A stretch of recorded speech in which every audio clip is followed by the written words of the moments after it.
Les Houston Rockets sont sur 8 victoires consécutives. Erwan, c'est une remontada totale. Eux qui avaient connu un très très bon début de saison, on avait parlé d'ailleurs longuement, on avait été pas surpris mais agréablement surpris par les bonnes dispositions des hommes d'Ime Udoka qui venaient juste d'arriver. Puis s'en est suivi, disons-le honnêtement, une période, un hiver très dark. Très dark, on n'a pas vu ça depuis Game of Thrones clairement. Depuis ça va beaucoup mieux, il y a la course avec les Warriors, on va essayer de parler de tout ça ensemble Erwan. Je voudrais d'abord que tu me donnes un petit peu ton avis sur, je regarde non mais Paul, les Rockets ne touchent plus terre. Bah ouais ça marche, on aime.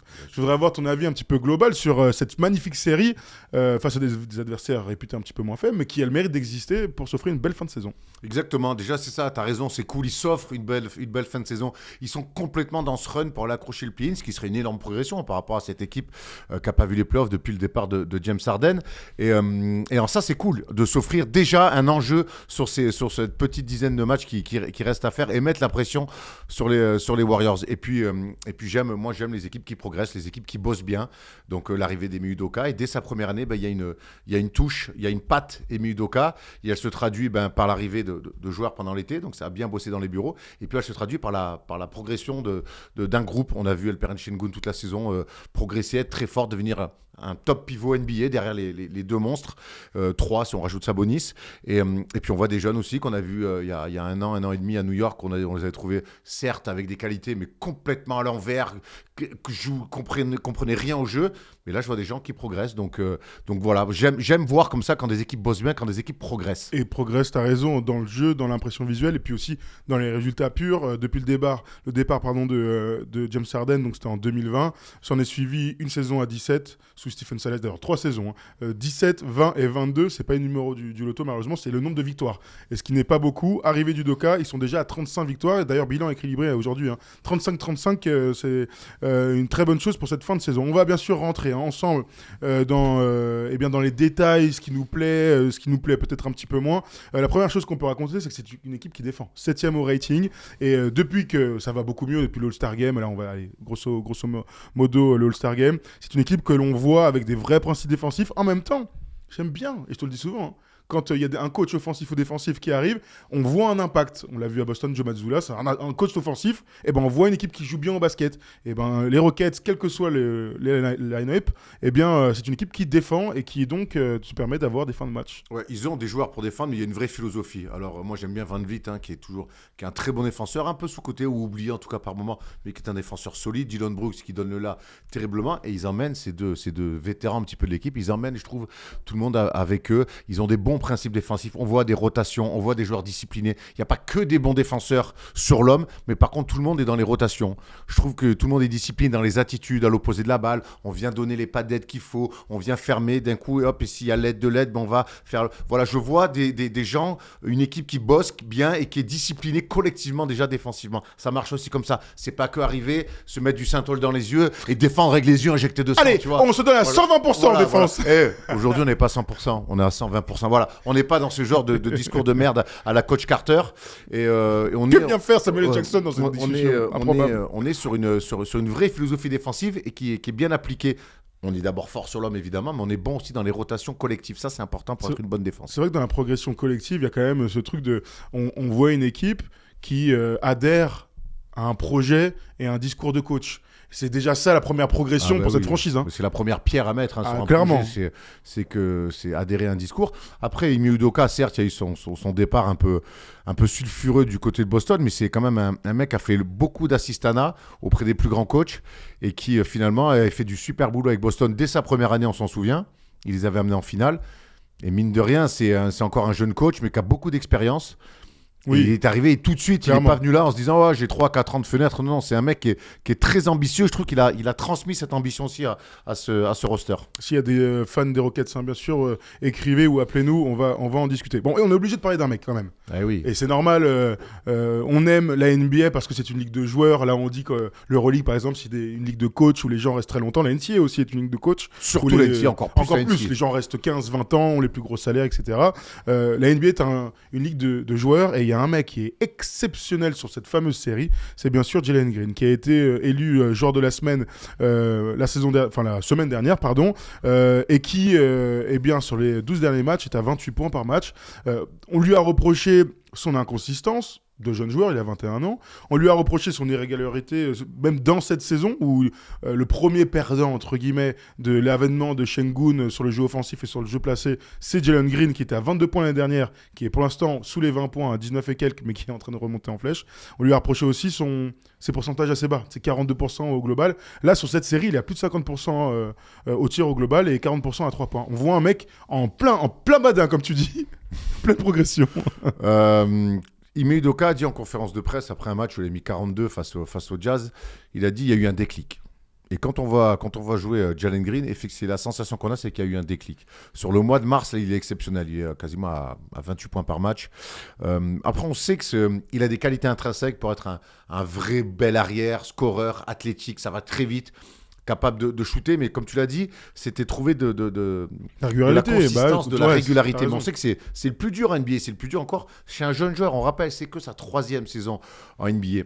Et je trouve que peut-être avec aussi la blessure de Sengun, il a plus de ballons dans un jeu qui lui convient peut-être aussi un peu plus, ou sur du run and gun. Eh ben, je trouve qu'il s'éclate et surtout je trouve que c'est fluide. Je trouve que il est bien dans ce collectif-là où il est dans la prise de risque et dans l'assurance. Je trouve qu'il a trouvé le bon équilibre. Avant, sur les 2 premières saisons qu'il faisait, ou même un peu sur le début de saison, il y avait beaucoup de prises de risque et c'était pas toujours rentable. Là, je trouve qu'il a trouvé le bon équilibre. Ils ont des systèmes pour lui, ils vont beaucoup le chercher, notamment Van Vliet aime bien sur la première passe cette espèce d'écran cascade, là, le Steiger qu'il a pour remonter, où derrière il est ou attraper, jouer à 3 points, ou attraper, être agressif sur le curl, ou redonner la balle et revenir après derrière sur un pick and roll, aller faire un main à main. Voilà, ils vont le chercher rapidement sur des entrées de jeu et ça le met à l'aise et du coup, ils arrivent à trouver de l'alternance. C'est-à-dire quand c'est pas lui, ils arrivent à aller le chercher plus tard. Donc je trouve que Van Vliet aussi, et ça marche aussi comme ça avec un bon meneur, arrive bien à le mettre en valeur. Il est en pleine confiance, ça se voit. Et puis après, dès qu'un mec comme ça est en confiance avec son talent, il se lâche énormément. Il arrive sur des ISO à faire beaucoup de choses, dans un contre un très fort, progresser dans le dribble aussi, un dribble beaucoup plus efficace qui lui permet d'aller au cercle. Et comme il a la tête au cercle, il envoie des sacrés pétards. Non, il est en pleine bourre. J'ai presque envie de dire dommage qu'il n'y ait pas Sengun. En tout cas, j'ai surtout envie de dire j'attends de voir maintenant quand les deux seront ensemble. Absolument, tu as raison d'aller à fond sur 2 choses. La première, c'est le meneur de jeu. Ces 2 premières années, il jouait avec Kevin Porter Jr., qui est un joueur formidable, qui n'est plus un joueur NBA. Qui n'était pas vraiment un meneur. Non, qui est un combo, etc. Mais c'est lui qui jouait meneur là-dedans. Et on ne le dira jamais assez combien ces jeunes athlètes sur les postes 2, avec beaucoup de talent, tu viens de le dire, ont besoin de stabilité. D'abord émotionnelle. Van Vliet à tout ça, l'expérience, on va pas le refaire. Et puis dans le basket, le bon timing, revenir vers moi quand tu sens que je commence à être un peu chaud, revenir vers moi quand tu sens que je suis dans un trou. Non mais si on t'a pas touché la balle pendant 8 minutes, alors que t'es le meilleur score enfin 8 minutes j'abuse, 8 actions on va dire, parce qu'il y a eu de la course, que c'était un peu le bazar. Quand tu as un bon meneur de jeu qui est avec toi, il va venir te rechercher. Il va annoncer le bon play pour venir te rechercher. C'est souvent on dit il faut alimenter le mec qui est chaud, mais ça c'est un peu évident. Il y a des cons qui le font pas, mais c'est assez évident. Mais c'est aussi important d'aller chercher ta star, ou en tout cas ton leader, quand il a pas touché la balle. Et pour plein de raisons. Déjà, un mec chaud, il faut lui filer la gonfle. Et puis après aussi, c'est pareil, c'est ça aussi, nouer aussi des relations après avec tes gars. C'est que moi j'ai joué avec des meneurs avec qui j'avais une confiance aveugle, je me sentais serein, tu vois, Et il y en a d'autres avec qui j'avais pas confiance. Donc, du coup, tu surjouais un peu, ouais. Ah ouais, mais là, alors que.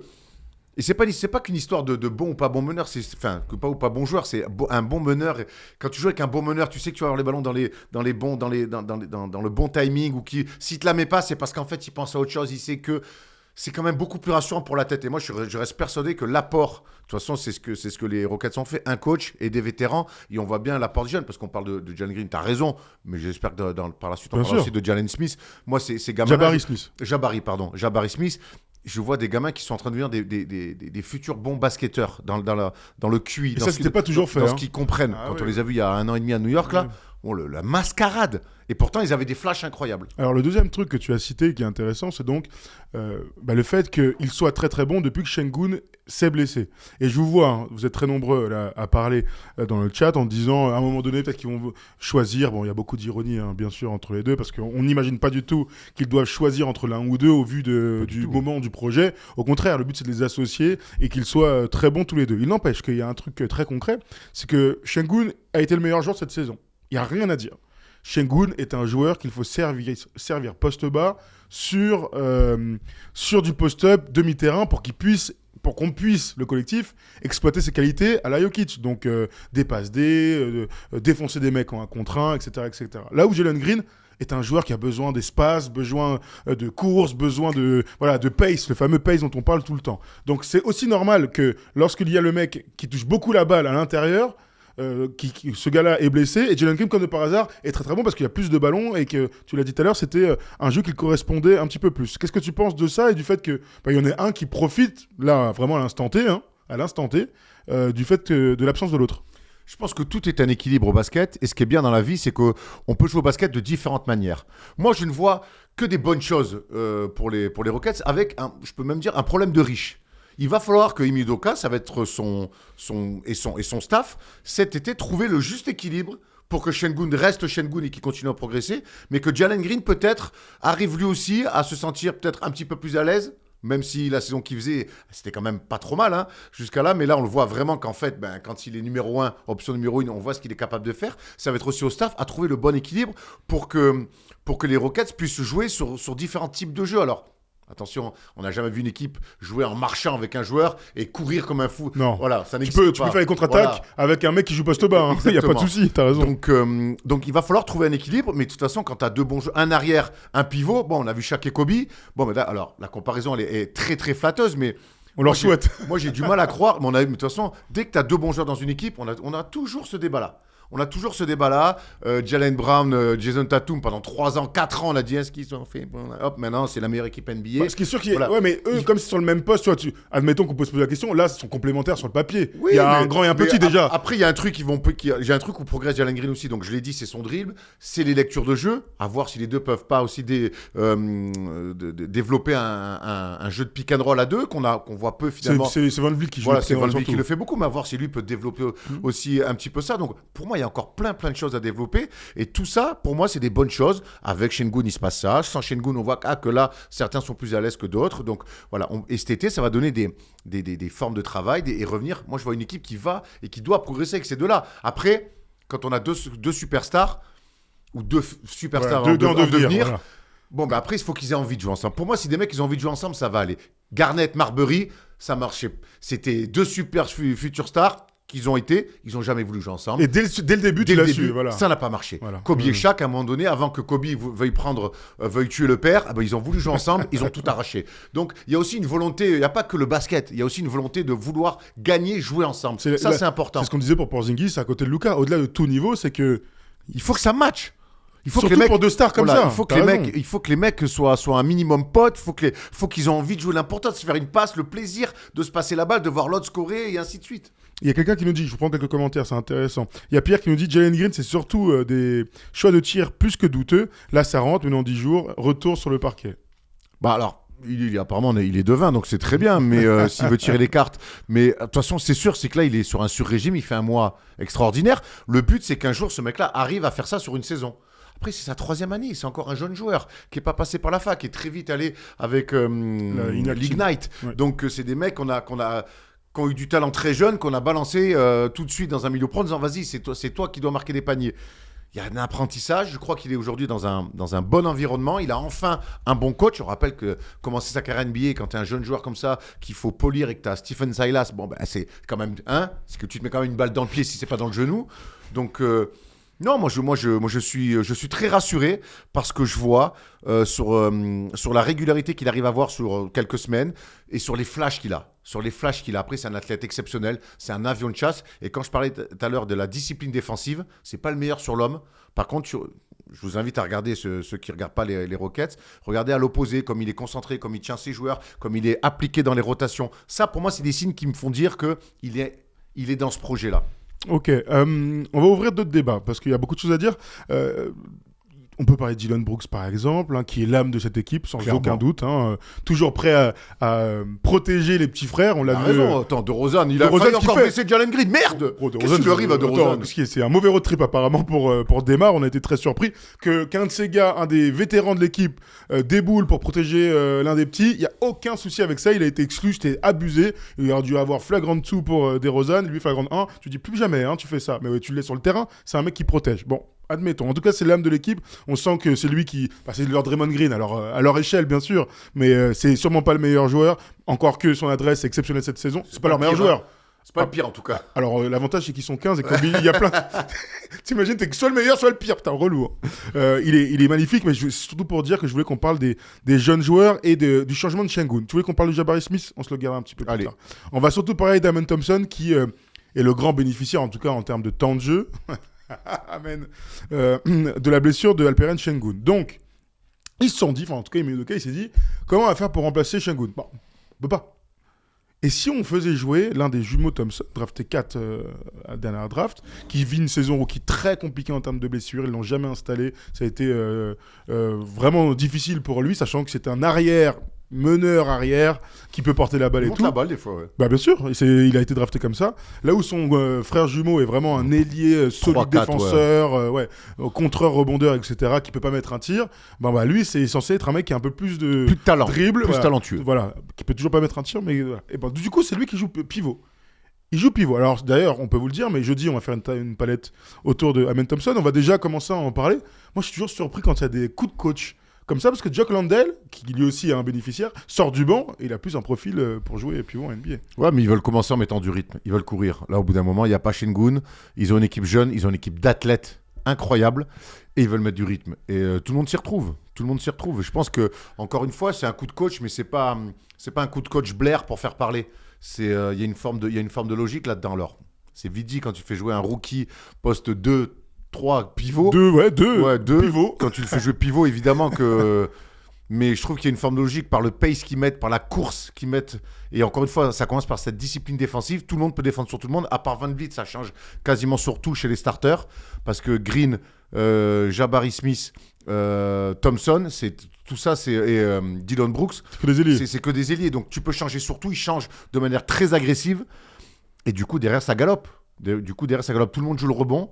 Et c'est vrai que c'est très compliqué pour les équipes. Ils sont vite montés là sur les derniers matchs. Ils ont fait des 120, 130, 140 même face à Utah parce que ça galope de partout et c'est très adroit aussi. Ça met dedans. Absolument. T'as raison. Jabari Smith qui défend sur les pivots aussi, c'est le plus grand de cette équipe. Et Jabari Smith, c'est un bébé de KD. Il est tellement attiré par les extérieurs, par son adresse, par son dribble, etc. qu'on a encore peu vu Jabari Smith être capable à un moment donné de pouvoir jouer pivot. Pour l'instant, c'est pas du tout dans ses attributs. C'est pour ça qu'on préfère jouer avec Amen Thompson. Quand je dis qu'il joue pivot, ce qui est dingue, c'est que il joue vraiment pivot dans le sens, il pose les écrans, il flash, il est dans le spot, le shooter spot, juste là sous le cercle, tac, prêt à faire gauche-droite pour grimper. C'est quand même des choses qu'on a peu vues dans l'histoire du basket. Bon, on parlait de tout ça. Pas Houston en tout cas. On a vu Russell Westbrook jouer le small ball avec Mike D'Antoni. Donc voilà, c'était pendant la bulle. On a vu Draymond Green, qui est plus grand évidemment, etc. Enfin, peut-être pas plus grand, mais en tout cas, qui est plus amène de jouer pivot, être le Giant Killer. J'ai trouvé ça incroyable comme truc. J'ai entendu il y a quelques jours sur le commentaire. Draymond Green, le Giant Killer. Ouais, il y avait de ça, ouais. Incroyable surnom pour Draymond Green, fantastique. Donc c'est vrai qu'on avait un petit peu oublié tout ça, là où on a que des grands secteurs intérieurs maintenant, des postes 4 et des postes 5 qui déboulent et qui arrivent. On nous dit plus de 10 rebonds de moyenne en étant starter à Amen Thompson. Oui, non, après, voilà, il assure. Après, de toute façon, ces mecs-là qui mettent pas de tir, en général, ils font tout le reste. Ils sont touche à tout. Donc on pense à Ben Simmons, hein, évidemment, qui avait un tir compliqué, mais je parle à lui au passé, c'est une catastrophe. Mais c'est des mecs qui vont au rebond, qui font des passes, qui sont obligés de remplir des cases. Quand vraiment tu as un tir, tu es obligé en général, ces joueurs-là qui sont polyvalents, font tout le reste. T'es obligé, sinon t'es pas basketteur, quoi. Ou alors sinon t'es vite plus dans la NBA. N'est-ce pas, MKG, numéro 2 draft par Charlotte il y a quelques années. T'as raison de parler de Ben Simmons, c'est Ime Udoka qui a dit j'ai déjà eu, sous mes ordres, il était assistant, mais j'ai déjà vu un mec de la même trempe, en tout cas du même profil que Amen Thompson, c'est Ben Simmons, ce physique, cette polyvalence dans le jeu et cette capacité à pousser la balle. Voilà, il fait partie de ces jeunes joueurs, tu l'as dit tout à l'heure, ça accélère le pace. En même temps, quand tu as 5 joueurs qui peuvent courir, ce serait dommage d'être privé de cette partie-là. Parlons de Jabari Smith, du coup, tu voulais en parler là, qui est dans sa 2e année, Jabari Smith. Comment tu trouves sa saison ? Je vais te donner ses stats, j'ai envie de faire comme ça. Intéressante, il progresse. Le bagarreur. Oui, il progresse je trouve qu'il progresse donc dans ses stats, dans ses moves, dans ce qu'il fait, mais il progresse surtout dans la compréhension du jeu. Moi, c'est ça qui va m'intéresser chez les jeunes joueurs, c'est qu'au bout d'un moment, il faut que ton talent il soit au service d'une compréhension du jeu. LeBron James, il a dit quelque chose chez JJ Redick, il a dit que le talent, c'était bon pour un premier tour de playoff, mais quand tu arrives en finale de conf, c'est le QI basket qui fait la différence.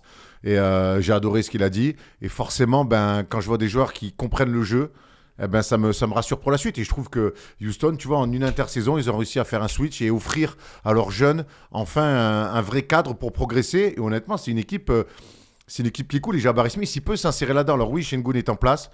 Oui, Jalen Green semble être cette deuxième option qui va s'installer. Mais lui, il a un vrai coup à jouer. Il a un vrai coup à jouer derrière. Il est encore lui aussi irrégulier cette saison, bien sûr, Jabari Smith. En même temps, c'est sa deuxième année. L'année dernière, il était à 12,8 points. Je vais vous donner toutes les stats. 12,8 points, 7,2 rebonds au total. Il était à seulement 40% au tir et 30% à 3 points. Cette année, c'est vraiment mieux. Alors, en termes de points, ça donne 13,3 points, mais dans les pourcentages, c'est beaucoup mieux. 8,5 rebonds pour 45% au tir et 35% à 3 points, sachant que c'est un gars qui tire presque 5 fois par match. Il est attiré par l'extérieur, mais tu as raison, on sent tout de suite une progression. Et puis voilà, encore une fois, un mec qui bénéficie directement de l'arrivée d'un bon coach, d'un meneur fiable, de certains vétérans. Tous ces mecs-là, ils étaient laissés à l'abandon de toute manière. Tous, ils ont 20 ans au moins. On les a vus jouer, c'était l'année dernière à New York. C'est quand Quickley met 40 là. Mais c'était terrible. Ils étaient les attitudes, ils faisaient ce qu'ils voulaient. Il y avait moins 30 au milieu du troisième. Et puis après, c'était chacun fait ce qu'il a à faire. Et puis, on en avait parlé. Toi, t'étais pas à ce match, je crois, toi. Non, j'y étais pas, je crois. Mais du coup, on en parlait avec Paul et les gars. On se dit, mais attends, mais ils vont où en fait? Parce qu'il y a du matos quand même. Tu sais, c'est l'impression qu'on avait visuelle, c'est qu'il y avait du matos quand même chez ces gars-là. Et qu'en fait, c'était pas coaché, il n'y avait pas de vétérans. Et c'est pour moi, il te faut les deux. Mais si t'as pas les deux, t'en faut au moins un. Il te faut au moins un vétéran ou un bon coach. Et eux, ils avaient rien. Donc, on avait vraiment cette sensation d'abandon. Du coup, je suis content de voir comment finalement, en 6 mois, 8 mois, ils ont progressé dans le jeu. Ils ont progressé parce que c'est des jeunes, mais ils ont progressé aussi dans la compréhension du jeu. C'est une équipe qui joue bien au basket, Houston. C'est clairement une équipe qui joue bien au basket. Alors attends, j'ai une question à 20 000 $. Bon, je voulais qu'on parle de Cam Whitmore. Il est blessé ces derniers temps. Dommage, il était bien revenu lui aussi. Il a commencé en G-League et tout. Il s'est fait sa place. Bravo. Ils ont lui aussi. Bah ouais, bien sûr. Ils ont du matos. Lui qui a été élu d'ailleurs MVP de la dernière Summer League. Bon, physique hors norme lui aussi, qui a l'air bien cinglé. Ils en ont quelques-uns. On pourrait parler aussi de notre ami Jean-François Green qui, du haut de ses 45 ans, est toujours dans l'effectif et donne de bonnes minutes. Il y a beaucoup de choses qu'on pourrait parler là, mais j'ai une question à 20 000. Jabari Smith, Alperen Sengun, Amen Thompson, Jalen Green, Cam Whitmore, je te donne 5 mecs, des hauts choix de draft, etc. Ils sont pas tous au même niveau de leur carrière, sans aucun doute, mais d'après toi, avec tes yeux de connaisseur du basket, qui aura la meilleure carrière? Qui ira le plus haut? Qui a le plus gros potentiel à tes yeux à l'heure actuelle? Encore une fois, ils sont pas tous au même niveau. Jalen Green est en train de taffer. Sengun a failli être All-Star, mais je parle de potentiel. Je sais pas mouiller, je vais prendre les deux premiers de la liste. Je vais prendre Sengun et Green. Moi, je pense que par son physique, Jabari Smith arrivera peut-être un petit peu plus tard. Même, il est arrivé, on rappelle, c'est que sa deuxième année, mais par son physique, très grand, long bras, tout ça et tout, va falloir qu'il prenne un peu le pli. Ça prendra peut-être un petit peu plus de temps, mais j'aime beaucoup son physique aussi. Mais là, j'ai envie de dire sur Jalen Green et Alperen Sengun, de ce que j'ai vu en tout cas. Après, on en a beaucoup plus vu d'eux, mais je trouve qu'il y a des mecs que je vois où je vois prendre le contrôle d'une franchise. Après, Cam Whitmore, on l'a peu vu, mais le peu on l'a vu, on a vu quand même un électron libre qui est en sortie de banque, qui peut tout de suite avoir des rôles et qui est, par contre, lui, physique hors norme. Physique hors norme, athlète hors norme. Après, ils ne pourront pas garder tout le monde, mais ce qui est bien, c'est que ça va leur faire des choix. C'est qu'à un moment donné, si tu veux faire une bascule, qu'il va falloir te chercher ce profil de joueur-là avec de l'expérience, tu as des jeunes à potentiel à envoyer si à un moment donné, tu as besoin de faire ce trade-là pour être un jour champion. On sait qu'il y a beaucoup de franchises qui ont fonctionné comme ça. Les Pistons, quand ils font Rashid Wallace, ils savent qu'il leur manque ça. Ils ont un peu de matos envoyé. Boum. Les Lakers, quand ils vont chercher Gasol, ils savent. Boum. Voilà. Et les Rockets sont en train de se construire un petit peu, si un jour ça arrive, cette opportunité-là.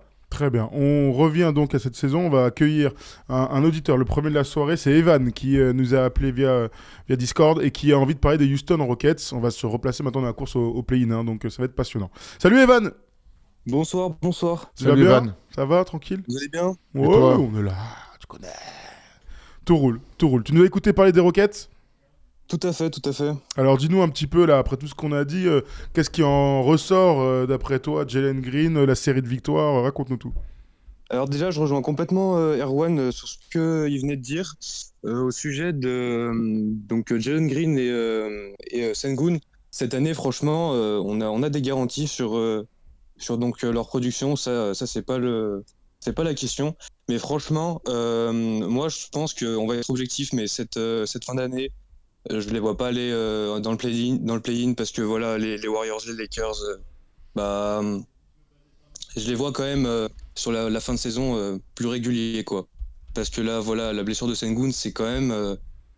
Ils font Ça va un être mois, compliqué pour moi, ce dernier match-là. enfin, Je sais pas ils si font un mois de mars vous ressentez. exceptionnel. Ils ont le vent en poupe. Ils sont revenus à un match Un match, ou un match des Warriors qui, eux, pour le coup, ils sont complètement en travers. Cannes sèche, ouais. Ouais, Panne c'est sèche pour eux. Bah alors, sacré statement. Hein. alors, tu veux aller là-dessus, allons-y à fond. Voilà, je vais vous donner comme ça, même si je sais que vous suivez des suiveurs fous de la NBA, je vous donne donc le bilan là pour les deux équipes et où est-ce qu'on en est.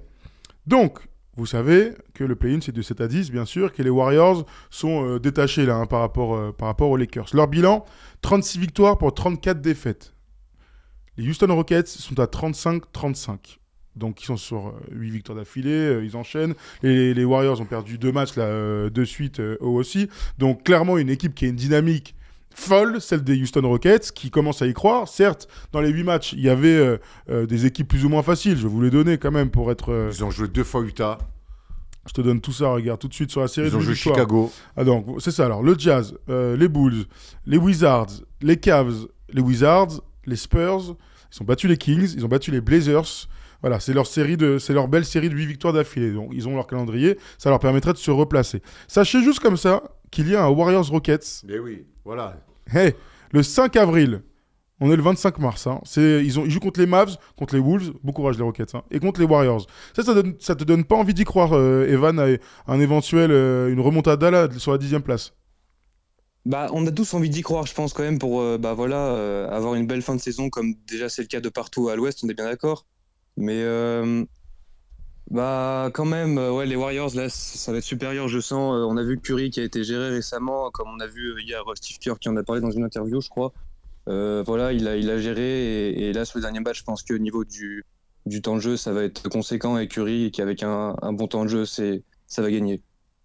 Ce soir... Il dit aussi, Steve Kerr, que faut arrêter de tout vouloir mettre sur les épaules de Steph Curry. Ça fait 15 ans qu'ils font ça et qu'il faut que d'autres step up et tout. Moi, je partage pas du tout ta sérénité autour des Warriors. Alors après, ce fameux match, là, cette confrontation directe, elle va valoir très très cher. Et mine de rien, ils ont un match d'avance, je te l'accorde. Et que Steph Curry fait une saison extraordinaire. Mais ce matin, en préparant l'émission, je confiais à Tom Serravino, je vois les Rockets aller grailler les Warriors et les Warriors ne pas faire le play-in. Hein. Ce soir, ils jouent contre Portland avec tout le monde blessé. Il n'y a pas Ayton, il n'y a personne à Portland. Donc il n'y a aucune raison que Houston ne le fasse pas hein, sur leur dynamique. Mmh. Ça ferait 9 d'affilée.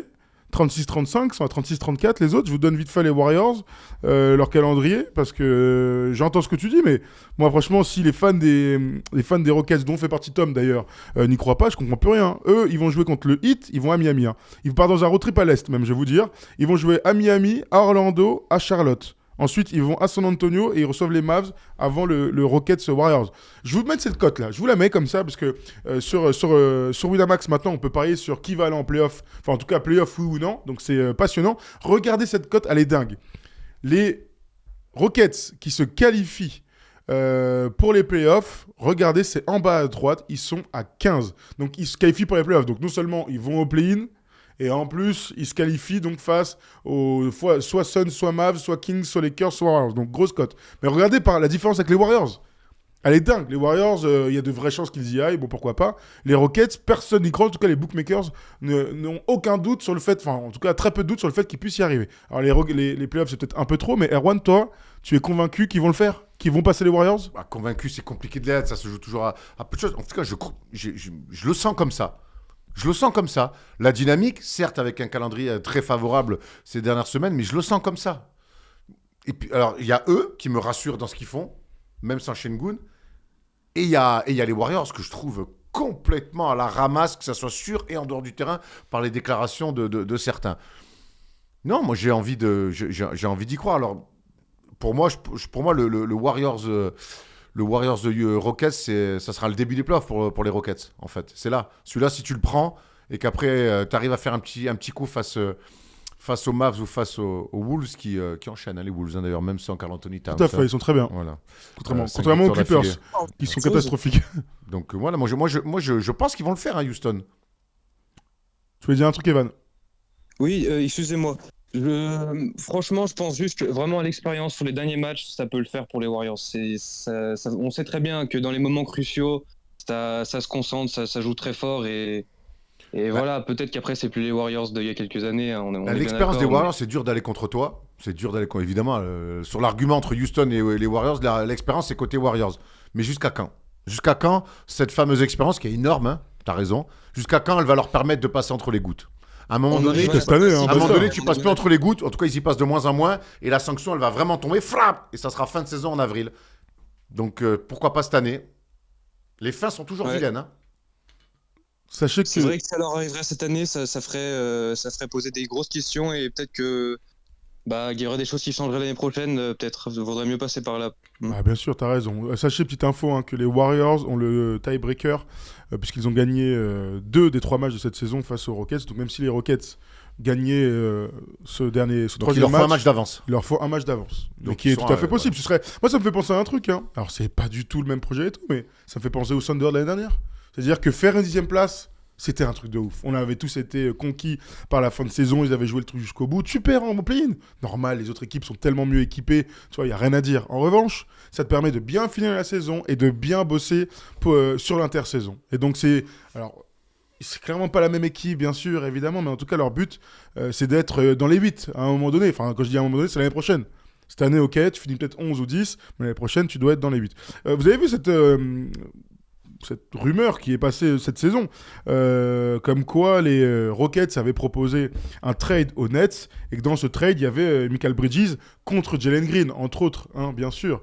Donc la question que tout le monde a posée, c'est que peut-être qu'ils vont pas garder les deux. Enfin, c'était avant la série extraordinaire de Jalen Green. Moi, j'ai quand même envie de leur donner un training camp tous ensemble, là, et leur dire, allez-y, puisqu'ils sont tous à peu près sous contrat. Van Vliet a 40 millions avec son énorme contrat.